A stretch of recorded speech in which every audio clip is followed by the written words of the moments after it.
A terrorist in the Philippines is holding an American hostage. His name is Abu Sabaya. He's been demanding $10 million for 4 months in every conversation and every call without moving an inch. The FBI has been coaching the negotiator what to say and how to act, but after 4 months, it has produced no results. Sabaya refuses to release the prisoner without getting his money. Then on one call, the negotiator, a Filipino soldier called Benjie, does something completely different. He stops arguing. He just reflects back, word for word, everything Sabaya has ever said. Every grievance, every injustice, every complaint about 500 years of oppression, and he goes quiet. Sabaya is silent for nearly a minute before he says, "That's right. The $10 million demand was never mentioned again," and 2 weeks later, the hostage managed to escape. Now, this phenomenon is something that Chris Voss also talks about in Never Split the Difference. He talks about finding out what is the underlying need that that person has, because it very rarely has to do with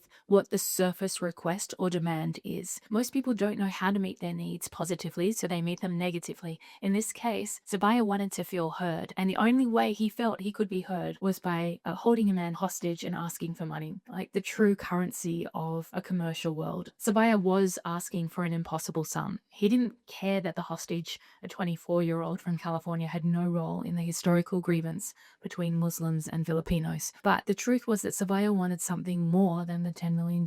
He was asking to be heard. The moment the negotiator stopped trying to win and just listened, the money became irrelevant. Think of every difficult conversation that you have. Think of what's being asked on the surface and what is the real need underneath that. Research from Imperial College London found that leaders who respond to hard questions with open-ended questions and empathy are rated 25 to 30% higher on approachability and decision quality by their teams. Not because they had better answers, but because they found the real question first, what that person was really asking for. So before your next high-stakes presentation or conversation, think about, what does that other person really need? What is really going on for them? And what need, if satisfied, would turn this conversation around? Because yes, they may have lots of surface requests, but it's the underlying need that needs to be satisfied that will really shift it. If someone does ask for something, use this technique. Help me understand. What makes you ask? You're not stalling. You're finding out the true need underneath the request. Because Sabaya didn't want $10 million. In fact, the real answer to his question cost nothing at all.